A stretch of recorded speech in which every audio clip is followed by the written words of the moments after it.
We promoted to the next class, which is amateur, and this is the first race. We qualified average in the middle of the grid, but last video we already saw that we had one of the slowest cars, but we focused on choosing a good driver like we did last season and spending the extra money to ensure that we can be the most efficient this season. We dropped a few places at the start of the race, but I think we held on to our position, and we think quite a few of the rivals are going to do 2 pit stops or so, and we chose to do a 1 pit stop strategy and be a bit conservative with the tire wear. With a new driver and a new season, we don't want to potentially have a tire puncture or not make it to the end. That would be detrimental. You can see we are doing okay at the middle of the race, and if we look at our best lap time, it's about 8 seconds and 0.3, and all of the top drivers are doing about 7.5 or so, and that's good enough for top 10, and the fastest are doing 6.5. So our best lap time is not quite far off the rivals, but we managed to finish 18th or so. So this result is a bit better than what I would expect. If we look at the lap time, if we were about 20 to 30 seconds quicker, we could have finished 15, and that would be unbelievable. But we didn't choose the 2 pit stop strategy and push our tire wear very high, because we want to make sure that we have enough data to see what our tire wear and our driver is doing. Another interesting thing for this race is that since it's amateur class and everyone is more serious, the entire grid has qualified, unlike rookie where there are only 20 drivers or so. So potentially it could make sense to do less pit stops as we are stuck behind others and lose less time because you have the slower tires, compared to previously doing what the optimum strategy is. We can see at the end of the race, because we did the boost laps, our best lap time is very good, and it was actually faster than a few of the people doing the 2 stops. But because our average time is a bit higher, that's why we didn't gain a few more places. Our average speed is 188. And if we look at top 500, we are about 1 kmh, 2 kmh slower to being top 500. They are doing 190. If we look at our driver stamina, the drain seems a bit low because we have higher concentration and talent compared to our old driver. And we are getting 6 extra stamina because we did testing, and we saw that on lap 40 our driver went off track by himself, which is a clear track error, and we were able to block many overtakes and do quite well in the defend and overtaking, and we're earning about $500k to $1 million more, even with finishing 18th in the race. But we have much more money in sponsorship compared to last season. We get about $8 million last season, and if we get fast as that, that's 1 million extra, so about 9 million at most. And our expenditure is virtually the same, excluding 600k more for our driver. So we should be able to do many things with this extra money and do a lot more testing and whatsoever. And we are not that quite far off to be points, because if we finish top 8 and get 1 point, that's virtually secured our chance of promoting. I mean staying in this group and not depromoting. And then we see we're only 1 minute slower than top 8. And a 1 minute gap is quite low. We can easily gain that with a few car updates. In every race we keep training our driver to reduce the weight. That's about 6 to 8 seconds or so gained. So it should be easily doable. And we train our driver again to reduce the weight. You can see that we get rewarded points if we finish top 8. And only if we are below top 30 then we depromote. But once you get any points, it's virtually not possible to depromote anymore. So that's all we need to achieve. And by next season, with the extra testing points from this season and being able to keep this driver and keep reducing the weight, will allow us to promote.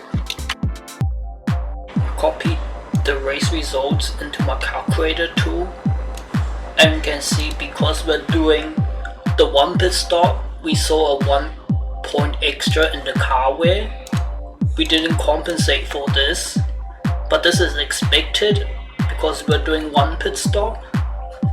And then when we look at our driver stamina drain, we can see it's 1.96 per point of risk, and previously our old driver is doing about 2.2 to 2.7, and based off this result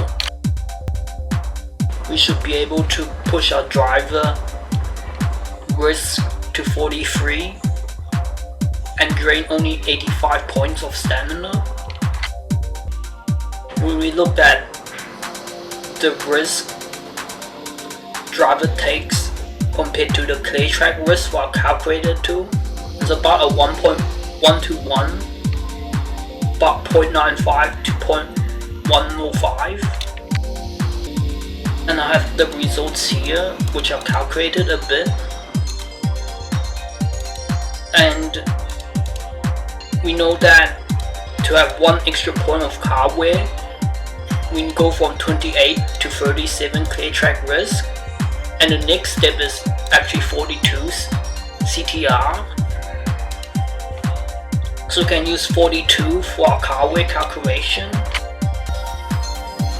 and we can see our car wear from the calculator tool. And we want to do testing to wear down the car parts a lot and upgrade sooner and get those extra testing points, which gives our car performance boost. But for long term, we will want to do testing every 3 to 6 races after, and not do it consecutively, because the more points we already have, the more difficult it is to gain more points, and the quicker the points degrade and you lose performance. But we want to get the testing early and upgrade the car parts early, because we'll easily finish a few places quicker and earn that extra revenue, and it'll be the optimum strategy. We copied the car wear from the calculator tool, and we look at the final wear of the car. We convert it to our formula format, and we entered the data we had from last race, the testing, how much it weighs down every lap, and we can see the max amount of testing laps we can do before we need to change anything. And we can do 125 laps before something happens to the engine. And I have this delta value, previously was 98, and if we set the final wear to 95, we can still do 100 laps for our engine. We're gonna do testing.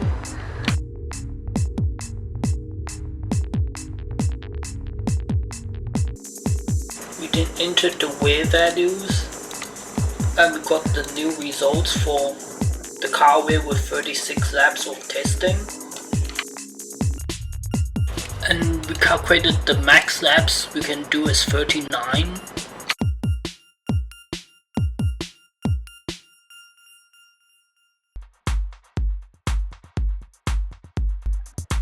And the last stint we do a shorter one. I think we could potentially reduce the car weight a bit, because when you do less laps it might round up to 1% higher weight easier, and if that happens twice you lose some wear. We then got the updated values for our car wear after testing. We copied the wear into our calculator tool, and we also copied the track data into our calculator tool. And we can see this track is a bit dependent on the car performance, because the power values are 15 or more. And we can see that our calculator suggests a free pit stop strategy, and based on the past result the optimum was a free pit stop, but 2 to 4 pit stops would work.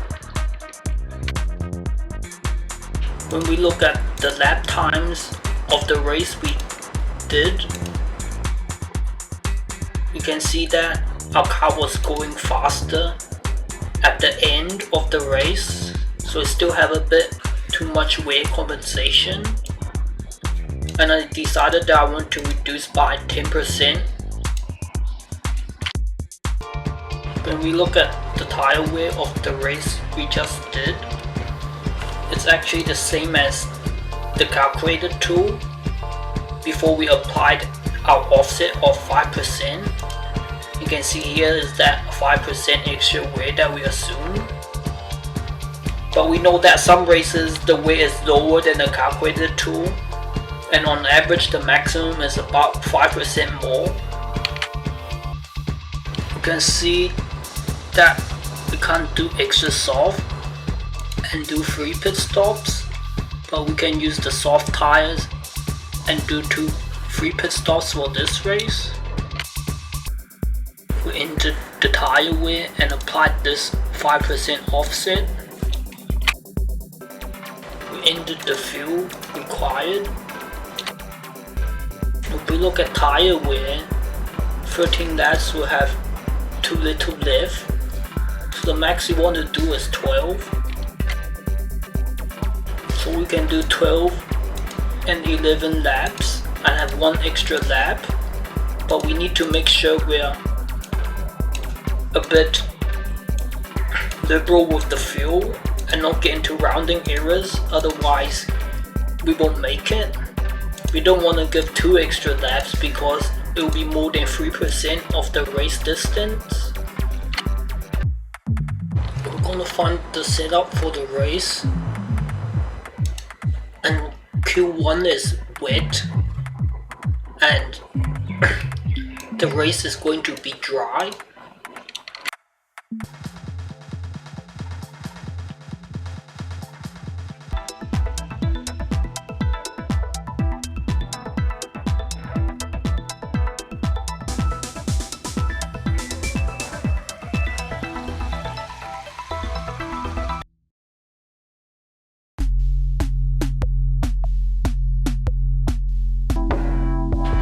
Going to find the wing split for the car.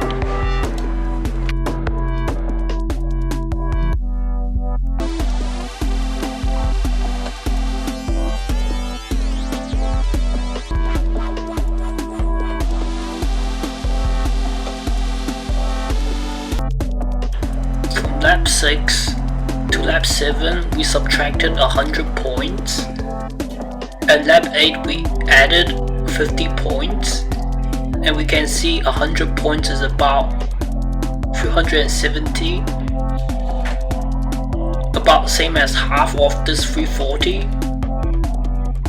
So we can use, so we know that this at lap 6 is the center, and we can add a very small offset to be a bit closer to lap 7, and we'll get 108. We're going to do qualifying.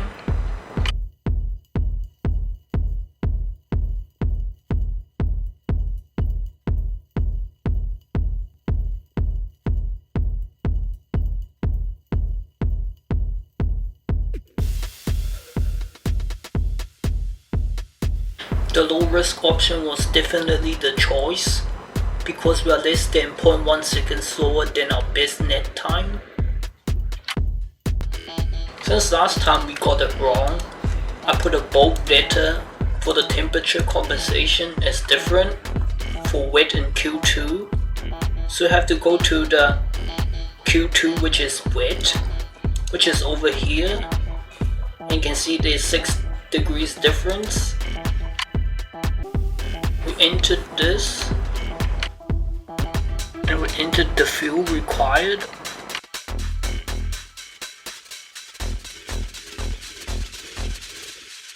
You can see our qualifying is about 2.5 and 3.6 seconds slower than the fastest, so I think that's quite good.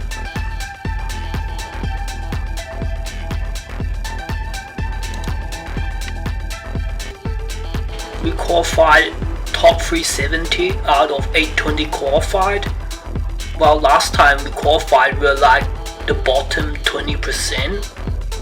So our qualifying is looking very good. I think potentially because our driver has the high talent, that's why even last season we qualified well for red races. We entered the setup for the race and we used the wet to dry conversion because it's dry. We entered the fuel to do this lap strategy, and we're gonna do boost laps on the second stop, which would be the 29th lap. We're not gonna leave it to the end of the race because we reduced the wear compensation by a lot by the past few races, so it should be the quickest near the middle of the race. The race start is wet, but it's going to become dry very quickly, and we actually need to compensate for the few rain laps and reduce the fuel load a bit, but we forgot to do that. And it's reasonable to assume that it can become dry instantly after 2 laps. A majority of the time it's going to be about 5 laps or so. And if we look at the difference in 2 laps of dry versus wet fuel, we get 6 liters. And 1 lap of dry requires 5 liters. So we will not need to give 1 extra lap for our fuel. Because we're going to travel an extra lap for the first stop, we can take 1 lap of the last stint and do 10 laps, and it will require 55 liters of fuel.